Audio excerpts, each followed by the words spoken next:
Okay, we're now recording, Mehdi. Okay, right. All right. Thank you, everyone, for joining us, and welcome to the fourth webinar in the TESOL webinar series. As you have noticed, the topic of today's talk is language testing and assessment, and in particular, I will be focusing on some core concepts which I think are important to consider when designing language tests as well as using language tests. So basically, this is the outline of my talk for tonight. I have organized my talk around four main questions to be answered when designing language tests. And then I sent two questions actually to you prior to tonight's webinar, in case that you got some time to reflect on and to answer. I will relate to these two questions to two paradigms in language testing and assessment. And then as part of the main questions that I will be addressing, I will talk about when to test in order to fulfill the purpose of the testing and assessment. And in relation to that, I will briefly introduce two curriculum models and the place of testing and assessment in these two curriculum models. After I cover the four main questions that I think are important in designing and constructing language tests, then I will shift my attention to test consequences, because as we will find, rarely there is a test that does not have consequences, either intended and unintended, and therefore we are more concerned about unintended consequences of the tests and how we might be able actually to prevent them. And so on the test consequences, I will be talking about the impact of testing on learning and teaching, which we technically refer to as a washback effect. And also the consequences of the test on different stakeholders in the society at large, which we generally refer to as test impact. And then as a case in point, I will refer to NAPLAN, which stands for National Assessment Program, Literacy and Numeracy. And we will see some controversies around this testing system in Australia. And finally, I will round up tonight's talk, and hopefully there would be some time for questions and comments and feedback. So let's start with why do tests actually exist? Basically, tests exist because we are going to make some decisions, making some evaluations. And this evaluation is based on the information that we gather through assessment procedures. And there are quite a variety of assessment procedures. Tests can be considered only as one of those procedures that we can use in order to collect information about individuals and organizations like schools and colleges. So tests exist because they are part of the larger procedure for collecting information, which generally we refer to as assessment. And the information that is collected through assessment is used for evaluation, which is all about making decisions. And since we do not like our decisions to be random, and hopefully to be fair, therefore we need to go through systematic procedures in order to make sure that the tests that we construct benefit from the qualities with intended outcomes. and making appropriate decisions as relates to individual language learners, as well as our institutions and organizations. This system actually is applicable to any other decisions that we are making in our personal and social lives. So to make any decisions, even it might be a small decision, we need to collect some information using different sources of information. And one of these sources of information could be, tests that we can use. So similar to any other decision-making situation in our lives, we do the same thing in educational settings as relates to educational assessment.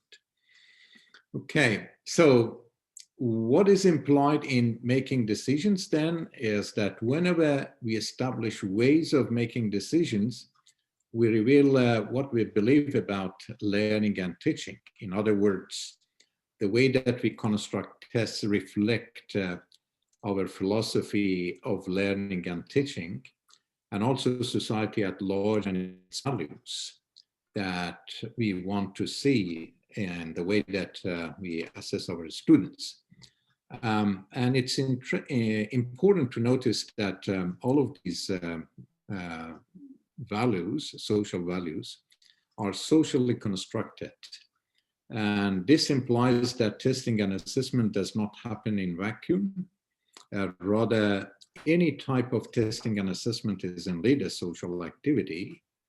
And so we need to unfold what and whose values are being addressed through the tests we design and we use, which is indeed very important. So when we look at testing and assessment as a social activity, then we get to the concept of stakeholders. And I'm sure that many of you know the meaning of stakeholders, but as relates to language testing and assessment, we can define as stakeholders as any person or organization that has a stake in the test. In other words, those who are able to affect or being affected by the test results are considered as stakeholders in the field of language testing and assessment.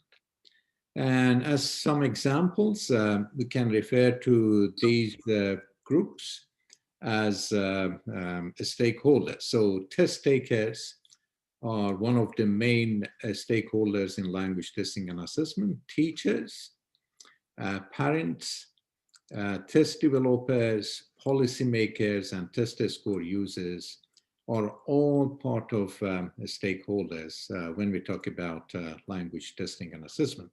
Of course, this is not an exhaustive list of stakeholders, but some of them that immediately come to mind and perhaps are more important when we talk about, stakeholders as relates to designing and using language tests.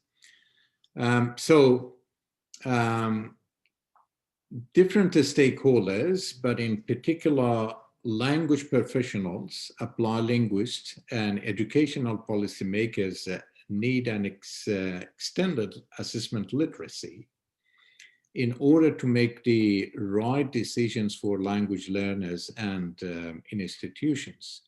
In other words, we need to extend what we understand in regard to designing and administering and using test scores in order to be able to make sure that different stakeholders will benefit from the test outcomes. And so this is why it's important to improve and extend our assessment literacy, especially if you're acting as one of the stakeholders, and in particular as teachers and test designers. So this literacy will be about learning the nuts and bolts of test design and administration, but it is also about why to test, what to test, how to test, and when to test. So this is the focus of my tonight's webinar, in which I'm going to address these four main questions. And as you can see, I consider these four questions to be interrelated and intertwined with each other. So why to test, and what to test, and how to test, and when to test, and any of these questions actually informs and is informed by the other one. So these four main questions, why to test, relates to the purpose of testing. Whenever we start to design and administer a test, we certainly have a purpose for designing and administering the test, and therefore it's very crucial to clarify to ourselves as well as to those who are going to take the test, and possibly to other stakeholders, as what is behind the test, what is the rationale behind the test, and what is the purpose of the testing. While the purpose of testing is very important, it's also important to consider what to test. In other words, attending to the content of the test, the ingredients of the test, or technically what we refer to as test construct. Doesn't matter whether we are going to focus on one of or all of the four communication skills, or whether we are going to attend to some of the language components like vocabulary or grammar. These are usually considered as constructs, and therefore we need to define them carefully, because these constructs and their definitions, as I said, would affect actually on how to test as well. So the next question to be addressed is how to test once we have clarified and defined the constructs in our test, which relates to test items and tasks. As we all know, any test actually is usually is composed of several sections, and each section can have many items and assessment tasks.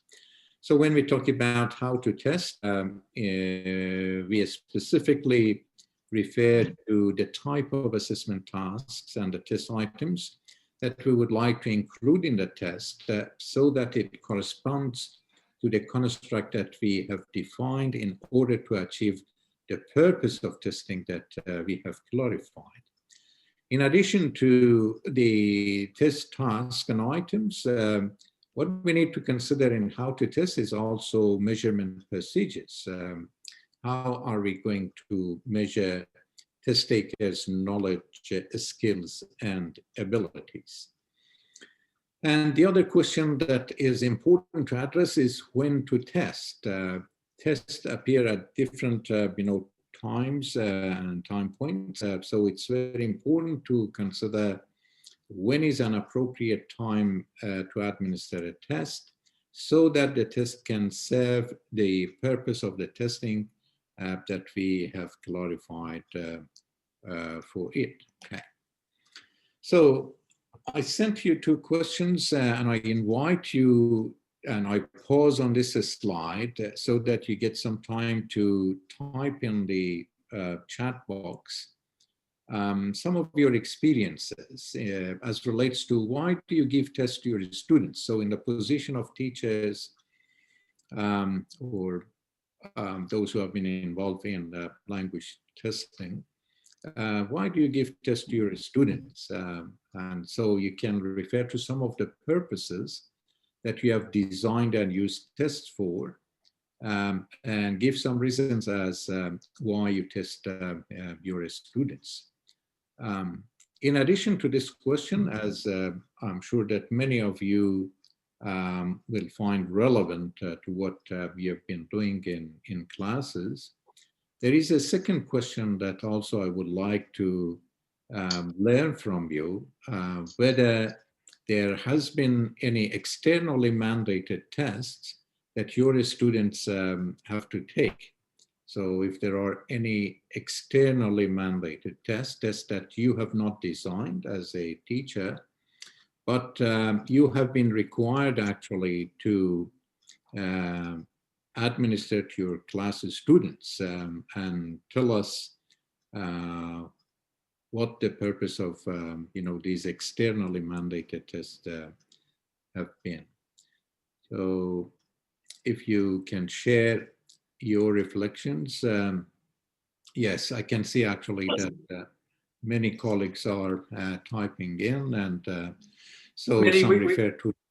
Mehdi, we had a question here. Are we assuming that testing and assessment are the same thing?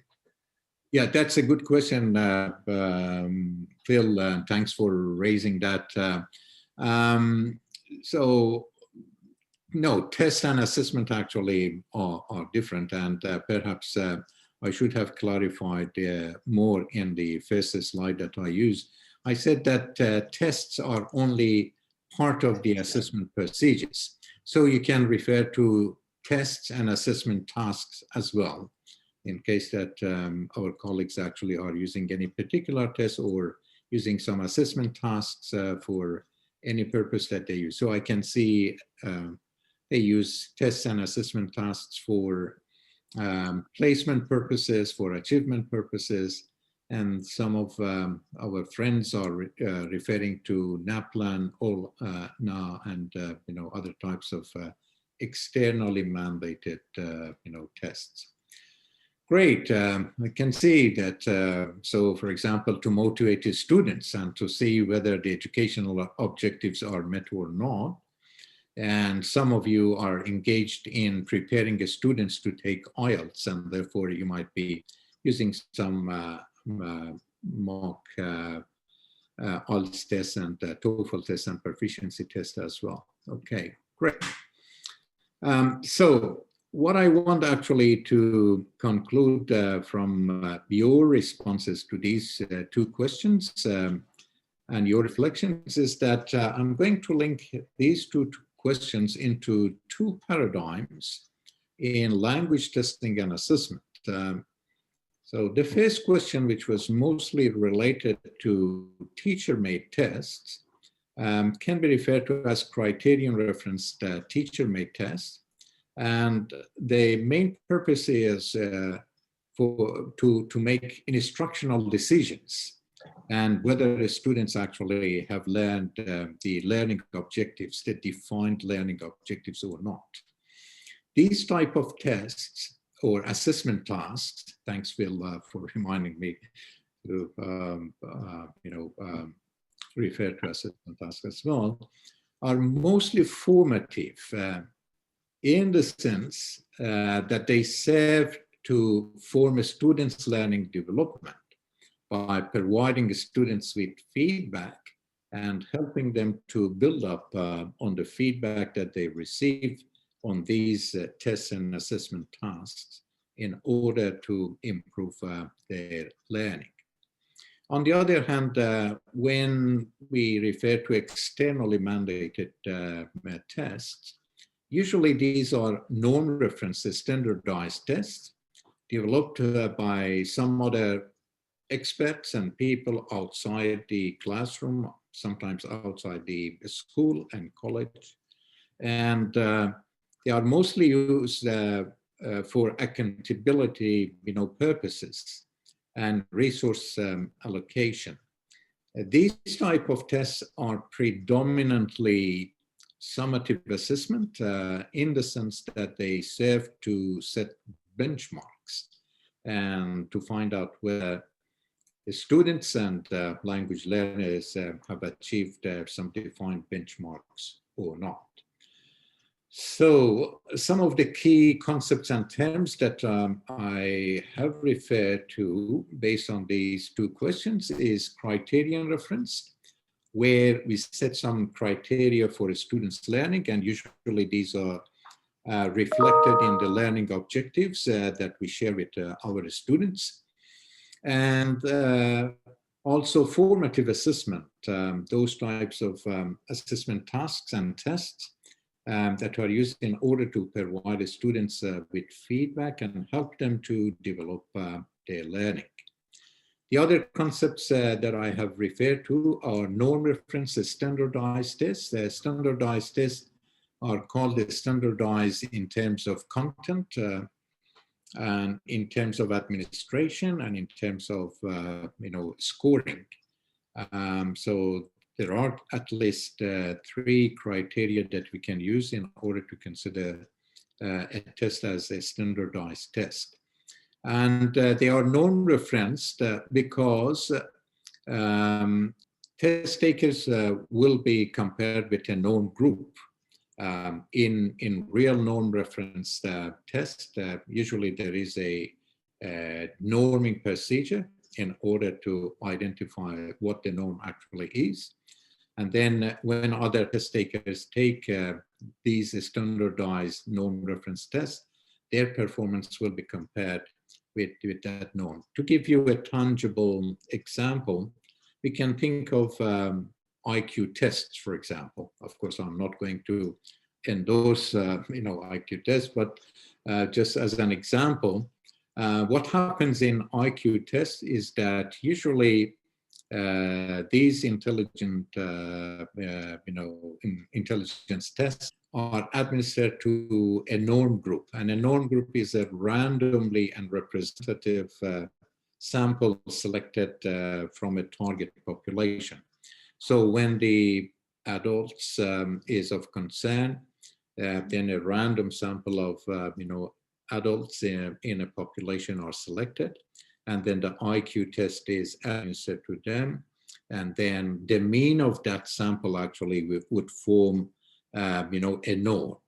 In subsequent administrations of the IQ test, test takers' performance actually will be compared with that norm, and this is why it is called norm reference. Of course, there is a more down-to-earth definition of norm reference tests, and that's when we compare test takers' performance with each other.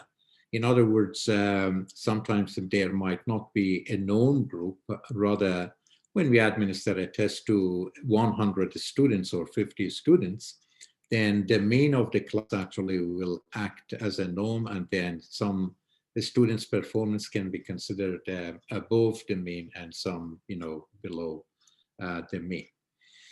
The point in norm reference standardized tests is that they are mostly used for accountability purposes, as we can see in a few minutes, and also resource allocation. And they are predominantly summative, meaning that actually they are not designed and they are not meant to be used to serve and help the students to develop their learning. Rather, they are used to see whether people actually and test takers have reached some defined benchmarks or not. Okay. So the question of why to test, when it comes to criterion tests, we can think about some of these purposes, placement purposes, as it was in your responses actually in the chat box. So sometimes teachers actually prepare tests in order to place language learners in appropriate instructional levels. Another purpose behind criterion reference tests is to be used as diagnostic tests to diagnose language learners' strengths and weaknesses, and therefore to adjust and adapt instruction to the level of the students and help the students to learn those items that they are weak about. And another purpose behind criterion reference tests is to check a student's mastery of learning objectives, which are technically again referred to as achievement tests. And it was again in the responses that you shared in the chat box. When it comes to norm reference tests, then they are mostly used for testing study and job readiness, and therefore where there are not enough resources to allocate or there are not enough positions to hire people. And because of this, they are also referred to as gatekeeping purposes. So these norm-reference tests, and there should be a D here, actually, norm-reference test. These types of tests are mostly used for gatekeeping and for benchmarking and accountability. And they are also used for immigration purposes when different countries want to, accept immigrants.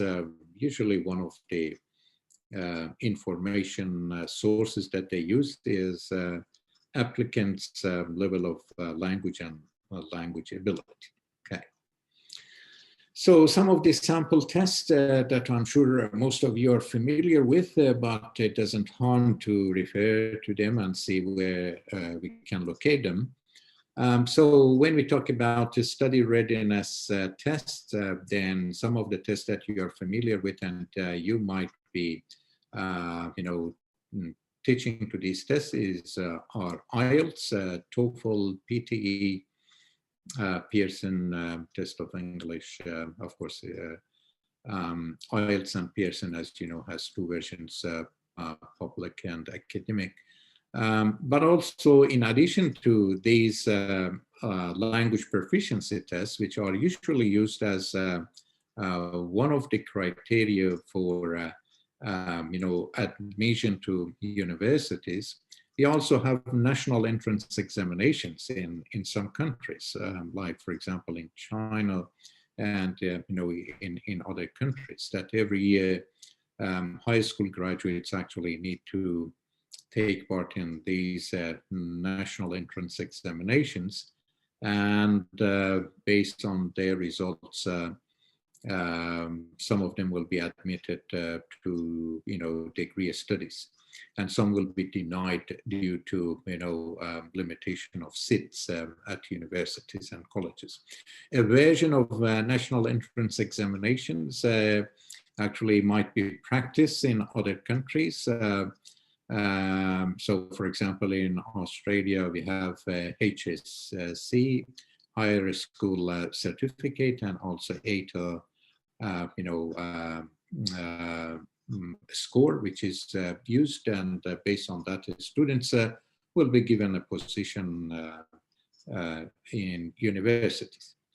When we talk about job readiness language proficiency test, then in Australia, for example, we have got OET, or Occupational English Test, which is mostly used in healthcare sector, and therefore those who are going to practice as nurses and doctors, they need to show their readiness in terms of language proficiency, because indeed it's very important to make sure that they do not lack the required level of communicating with patients and other stakeholders, because this is a very important area.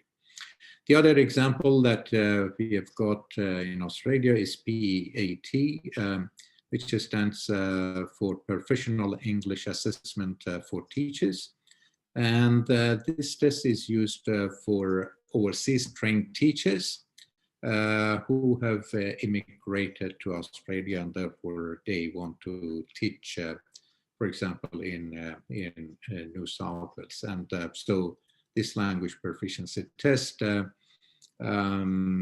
assesses overseas trained teachers to make sure that they are ready to teach in the schools. When we talk, employment purposes, then we might be able to think about college English test in China, and it has two levels, CET4 and CET6. And usually university students in China can use CET results as a sign of their language ability, and therefore to facilitate their employment. after graduating, from university. But also TOEIC, which is another test developed by Educational Testing Service in the States, and is mostly used in Korea and Japan and perhaps in other places as a sign of language ability for employment purposes. And when we think about immigration sector and the type of tests that are used as one of the criteria for accepting people in the process are mostly proficiency tests like IELTS and Pearson test are acceptable and used. And these are, as we know, standardized and norm reference tests.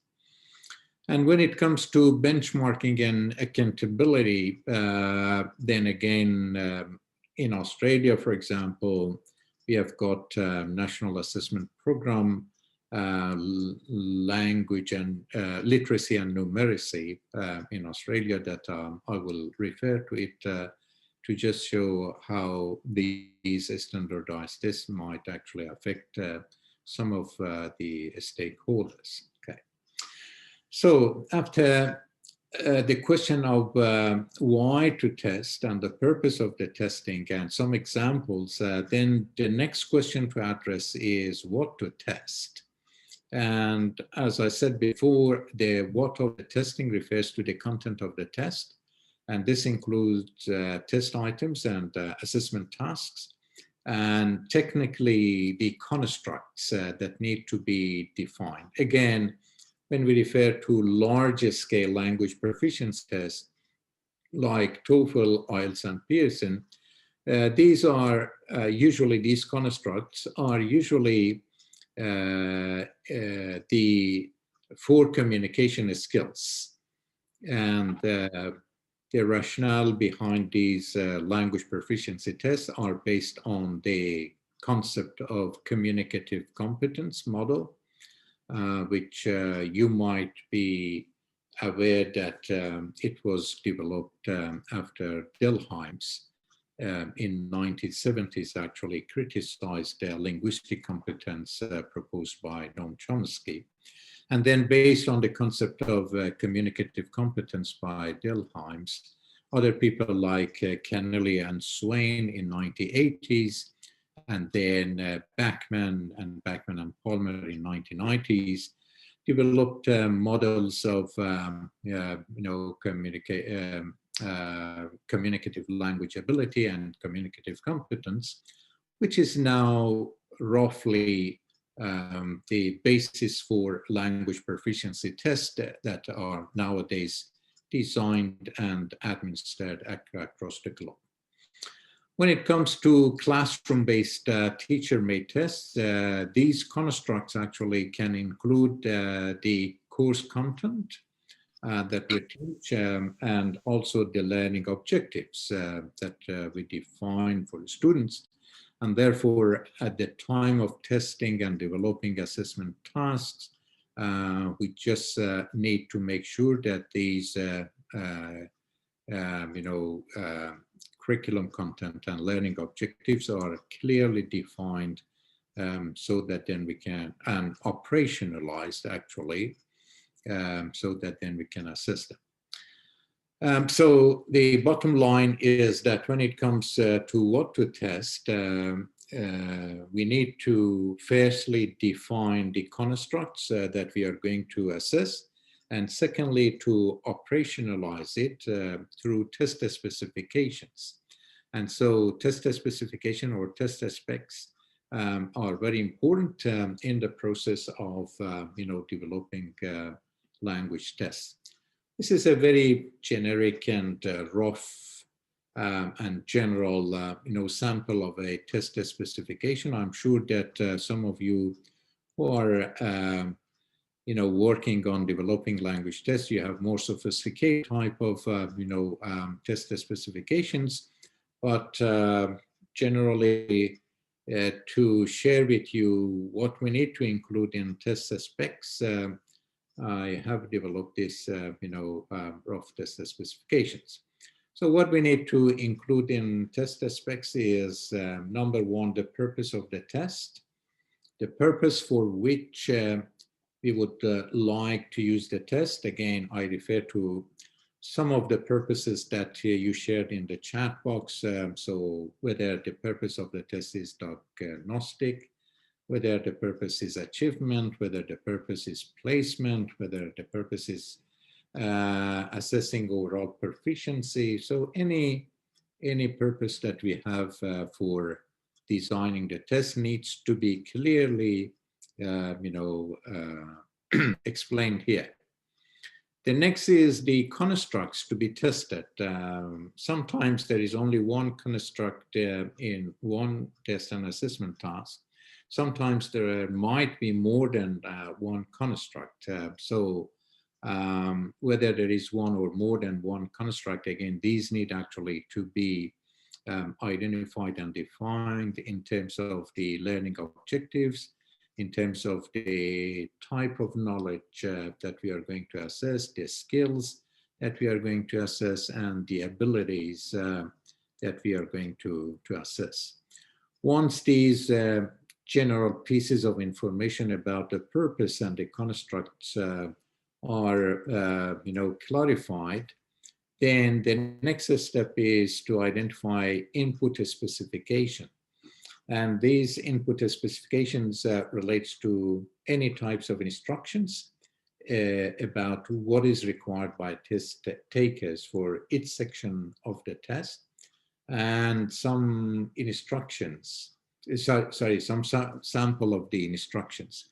And the reason behind test specification is that in case that we are going to have a colleague design the test, they have enough information as ourselves, so that they can work on the same page and therefore create a test with similar purposes and constructs.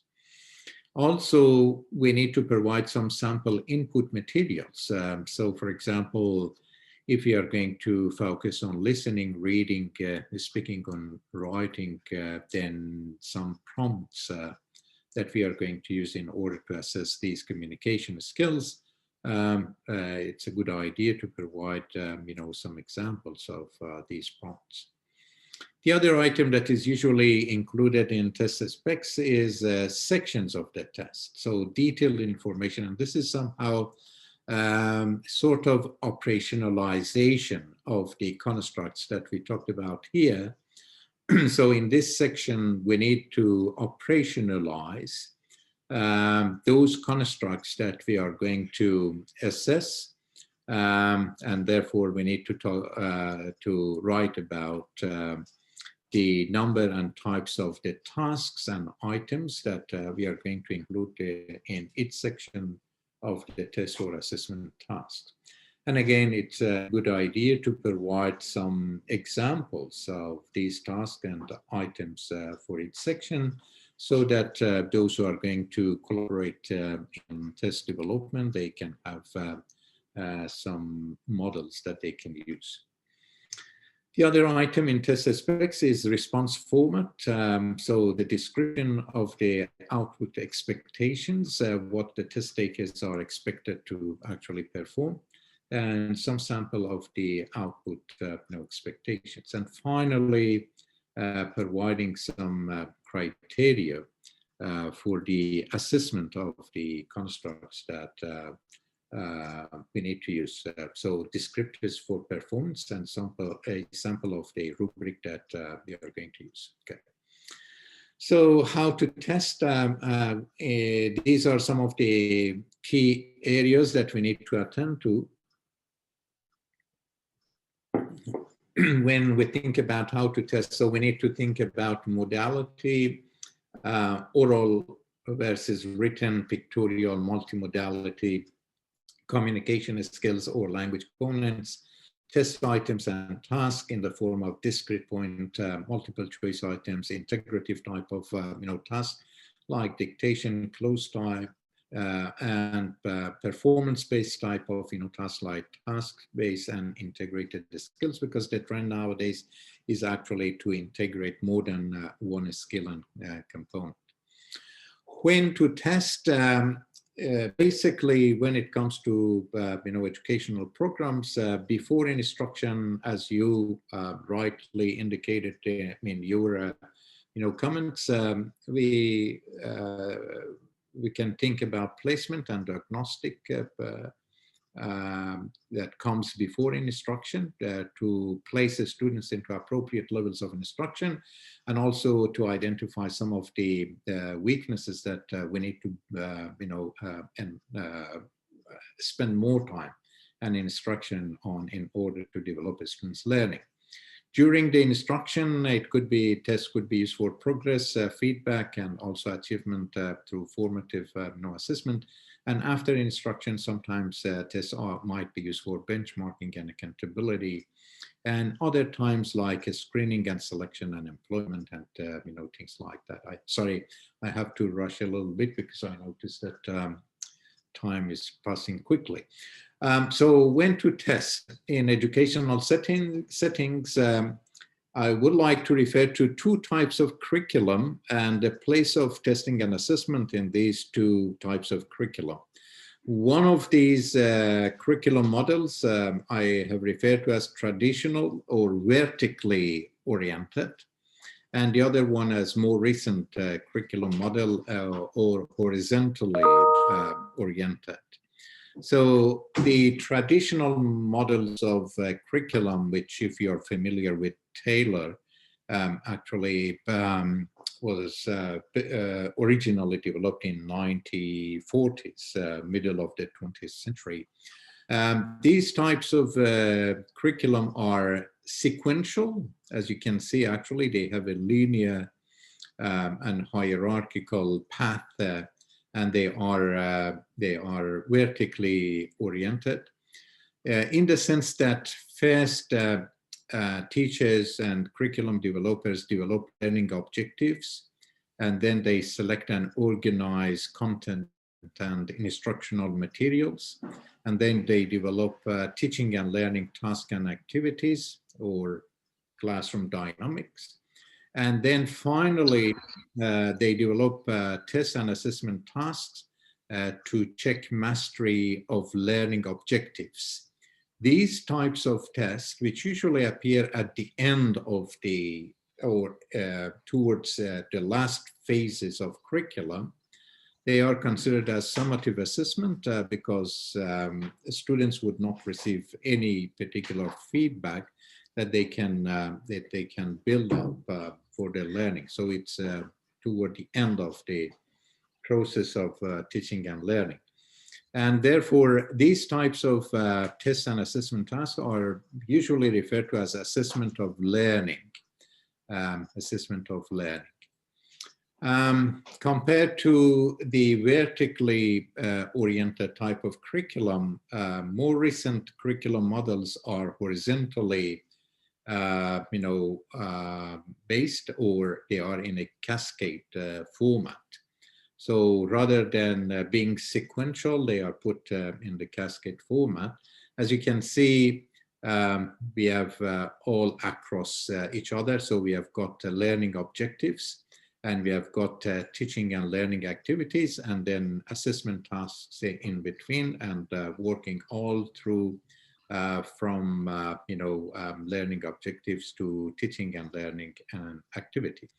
And these types of testing and assessment tasks are mostly formative assessment.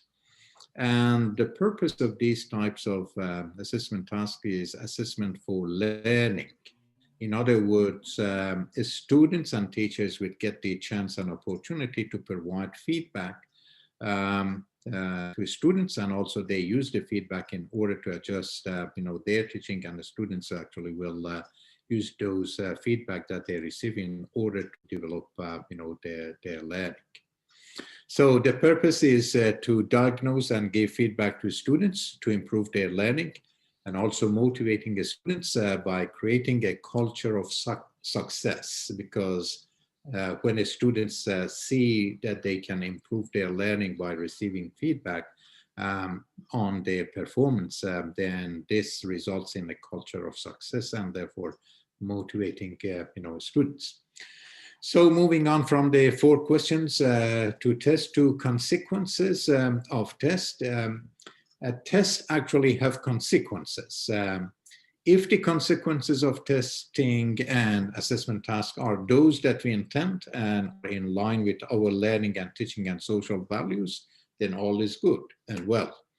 However, whenever tests are used, there are unintended consequences as well.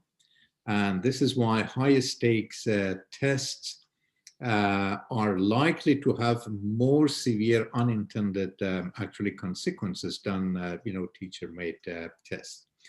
So when we talk about consequences, in fact, we are talking about test impact.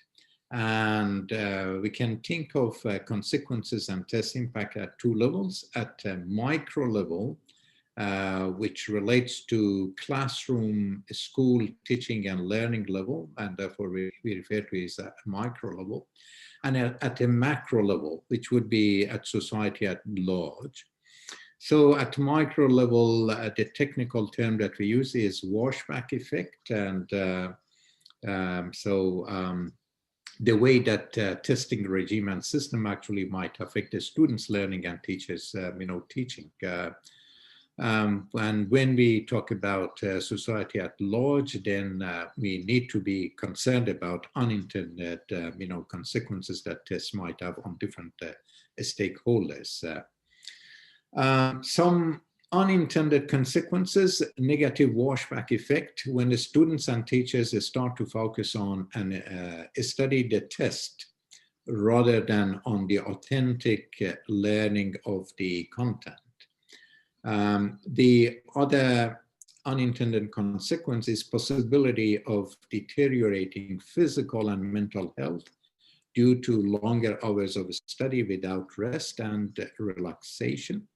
And this is based on the pressure to succeed, which is obvious with some of the highest stake tests. Issues of test fairness. Do all the test takers actually have equal opportunities to prepare for the test? And this is another, unintended consequence. Actually, I have got this from Heidi, who is currently one of my students in language assessment this semester. And she's now based in Kuwait, and I noticed that she's now online, and I got her permission to share this comment that she posted on our discussion forum. As you can see, Heidi says, when I was teaching in Spain, I was working in an adult language school, and I found that most classes were very focused on the final exam.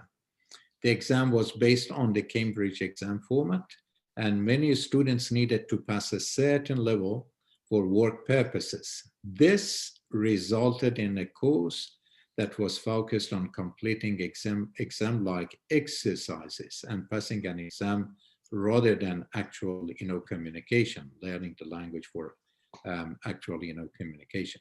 So many teachers found this frustrating, as their students actually would complain if they couldn't see the relevance of any activity in relation to the final exam. So this is an example of negative washback effect, because the testing system might affect the student learning as well as teachers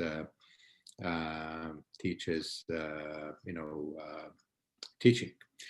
So I tried to be as quick as possible to show an example of a benchmarking and accountability test in Australia.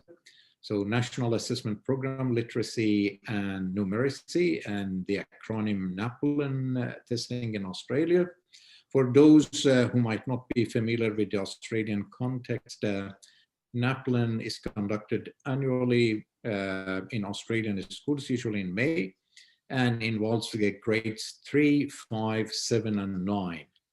And the rationale behind NAPLAN is to collect, analyze, and report nationally comparable data on a student achievement in literacy and numeracy.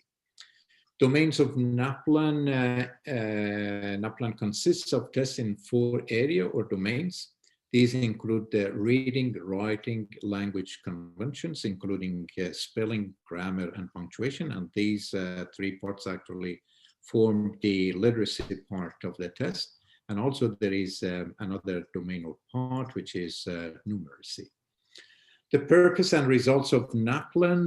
The purpose is to find out if students can perform at benchmark levels for any of these grades which have been identified. And the data from the NAPLAN tests will allow the comparison of the students' achievements across the schools and across the states and territories. The test results are made available through public reports, individual student reports, and reporting on the My School website. Actually, I'm sorry, there is not time for me to go through My School website to show you, but you can check it later and see how the results of NAPLAN is used to compare, schools with each other. So features of NAPLAN. This is obviously a standardized test used for accountability purposes. And it is developed by teams of language and numeracy experts, no doubt in that. It provides valuable information about individual student performance and schools. And the information is used for resource allocation purposes by government and indirectly to ensure that tasks are used properly. And I can say actually that the different sections of NAPLAN ticks most quality features of tests. So no doubt in the technicality and the expert development of the test. However, there are some controversies. The introduction of NAPLAN to Australian schools and the creation of the My School website has been controversial, and not everyone actually agrees with that, or not any group of stakeholders. And they consider the introduction of NAPLAN to schools and the use of test score results as direct interference of government into school education, and therefore reducing the teachers' influence on teaching and learning. So basically, the main criticism with NAPLAN is negative washback effect because teachers have to teach to the test and prepare the students at grade 3, 5, 7, and 9 for the test. And also the negative impact on some of stakeholders that the test might have.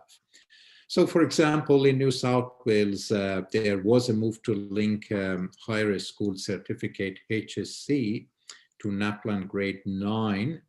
And so this resulted in some reactions and controversies, which I provided actually a link to a brief reaction by Miss Trish Doyle, who is a member of New South Wales Parliament.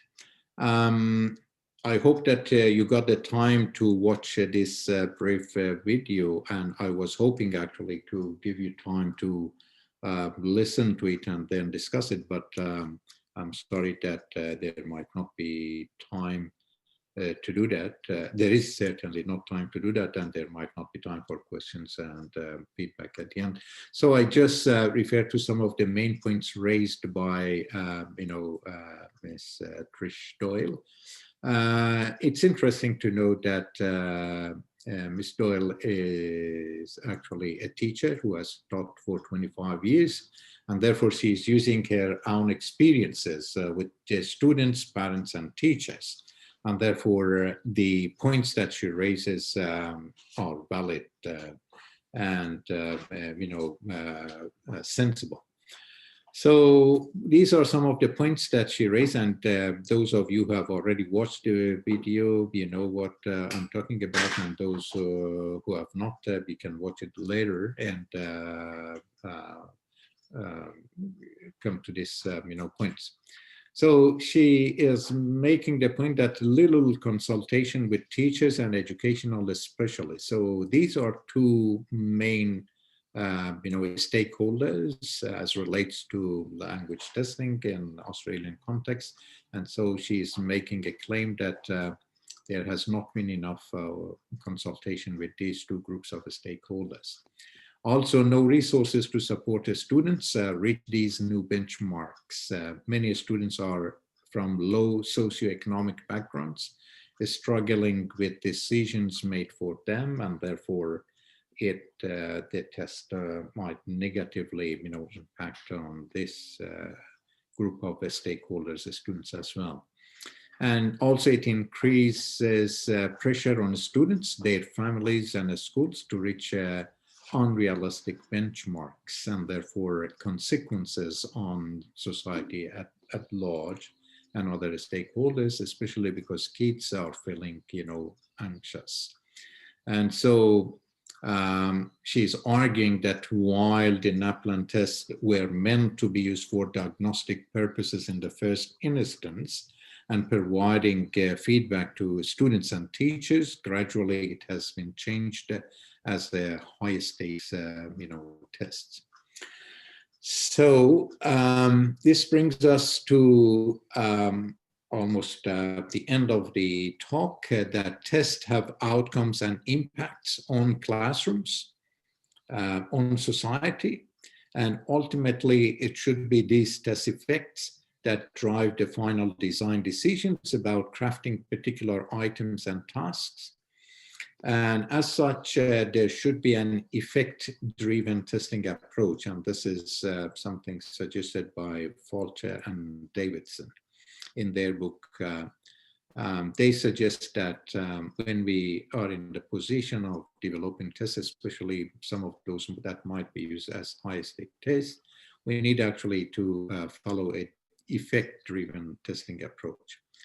And following this approach, ultimately, test design decisions should be driven by the impacts that the test will have on the stakeholders, and any attempt that we can do in order to reduce unintended and negative consequences and impacts that the test might have. As such, it's important to consider test impact and consequential validity. This is the technical term that is usually used nowadays with high-stake tests in order to make sure that they benefit from consequential validity, and therefore they do not exert unintended consequences on the different stakeholders. So to round up tonight's talk, testing and assessment is a social activity, including different stakeholders, and therefore we need to be aware of the consequences that tests might have for different stakeholders. And we need to improve our assessment literacy and increase our awareness about tests, and therefore to make it possible to design tests appropriately and to consciously avoid any inappropriate uses of tests and test scores. And this awareness will reduce negative and unintended consequences of using tests, and it will help us improve our practice of test design and test score interpretation and use. So I talked about identifying, the purpose for which we assess, the why of testing.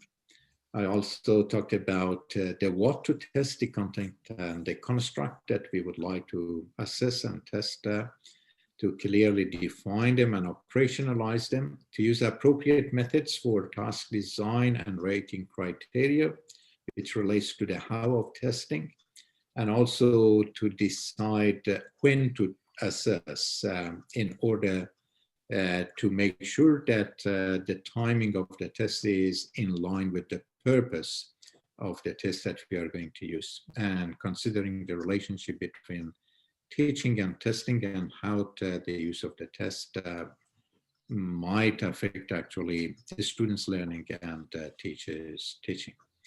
Thank you very much for your patience and for your listening. And it's now time for questions and comments. I wonder if Phil was able to... Thanks, Matty. Thank you very much. I mean, a big round of applause for that very informative talk. Thanks. And it's generated so much discussion in the chat. We'll spend a few days reading through that in the next week or so. I've jotted down a couple of questions that people did raise during your talk. Michael, first of all, asked, isn't society at large a stakeholder? Yeah, society at large is a stakeholder indeed.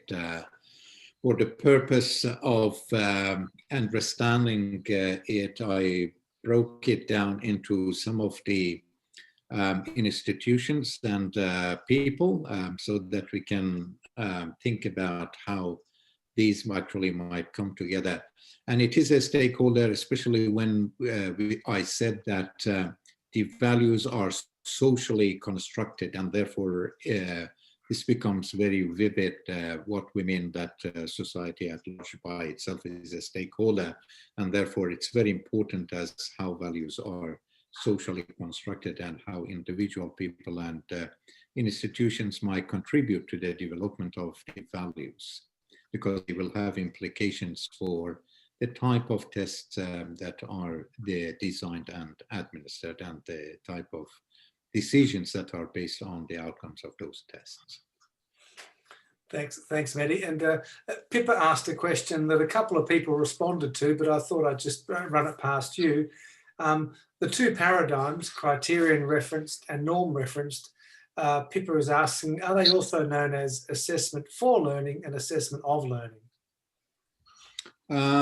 It is possible actually to link them together, but not necessarily. I mean that it might be possible to use some criterion reference test as assessment of learning as well. So unless there is a particular context in which we can find a direct relationship between the two paradigms and the concepts of assessment of learning and assessment for learning, I don't think that there is a one-to-one correspondence actually between them. Okay, thanks. Michael has asked, can IELTS really be regarded as a test of communicative language skills? The specifications have little relation to the communicative needs of the candidate. The construct is very artificial. Yeah, that's a very valid question, and thanks for raising it actually. My saying that these proficiency tests are based on a model of communicative language ability or communicative competence is based on what these test developing organizations actually claim. So when we refer to the documents from these test developing organizations, this is what they say. But to what extent what they claim and what they say is true, then that's something that every year many researchers and independent researchers are trying to show and help these test developing organizations to move towards more communication-based type of assessment tasks. So what I said is just based on some of the claims made in the documents from these test developing organizations, but whether and to what extent they actually assess communication is something that we need to think about here. Thanks, Matty. And look, I think we have just one final question. You may want to pass on this and perhaps respond individually to Kumar, who has asked, could you please explain briefly about 3 paradigms of assessment, namely measurement, procedure, and inquiry.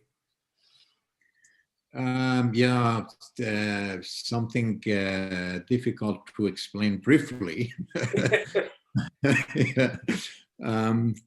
So maybe actually I suggest some books and chapters in these books that colleagues and those who have raised these and similar questions actually can refer to in order to get more accurate responses. So for those who want to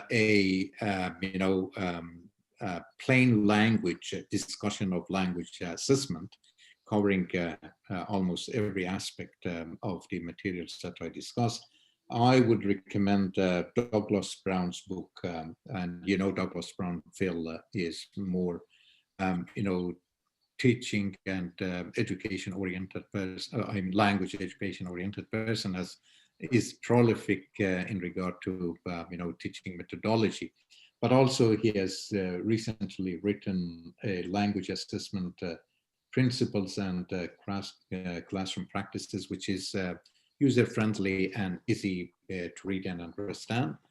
I used actually to use Testing for Language Teachers by Arthur Hughes, which has been republished many times, and so it's a popular text that explains most of these concepts and issues. If you want more sophisticated type of textbooks, then you might refer to Glenn Falcher's Practical Language Testing book, and also Re-examining Language Testing, but also books by Bachman and Palmer. That covers most of these things. But as you said, if the friend who raised the question sent the question directly to me, I would be happy actually to provide a rather more than brief explanation on that. Thanks, Mehdi. And I recall when I did my Masters of Education majoring in TESOL that the H. Douglas Brown book was one of my course books, and I think it was the first edition. And yeah, it was an absolutely great book. Several people have asked, could you supply the details of those, the books you just mentioned? Perhaps in your follow-up email tomorrow, you could include those references. Yeah, sure. Yeah, exactly. Great. Okay. And okay, look, we've got one last question, which sorry, I skipped Syed, who asked earlier, how can we meet the concept of authenticity of test use? This is one of the controversial concepts. I do remember actually that Richard Day, who you might know, was suggesting to replace appropriacy instead of authenticity. But when people talk about authenticity, they basically need to define target language use domain. And this is another concept suggested by Bachman. So, for example, in a classroom, the target language use domain would be where and when the students would be using language, for example, in other subject matters, and therefore the type of language that is used in those situations would form the target language use domain, and therefore authenticity needs to be defined in terms of the features of the language which is used in those situations. In other places, for example, if we are teaching a course for communication purposes, then we need again to define what the target language use domain is and what type of communication is meant actually in that particular situation. So, for example, if the situation is doctors and nurses communication or doctors and patients communication, then we need to sample that target language use domain and therefore define authenticity in terms of the type of discourse and language that is used in those particular situations, and use it for instruction as well as for assessment. Great. Thanks, Mehdi. Well, I don't think we have any more questions, and it's getting on to 8:15. So I'd like to, on behalf of everybody here, thank you so much for that, that brilliant presentation. And I'd also like to thank everybody who's joined us tonight.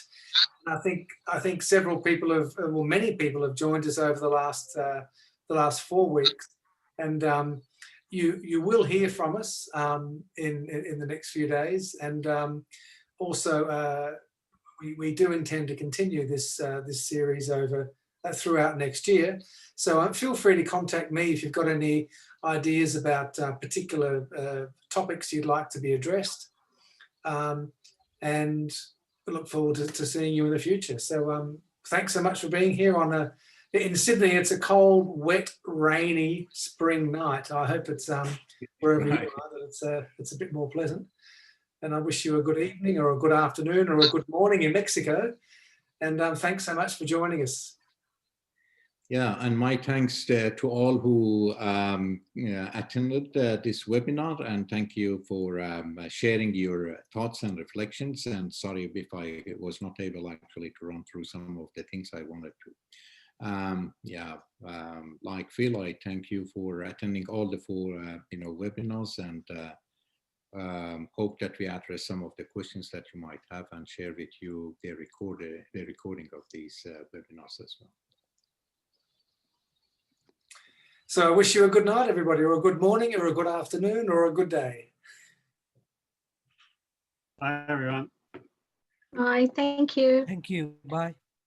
Thank you. Bye. Bye. Thank you, sir.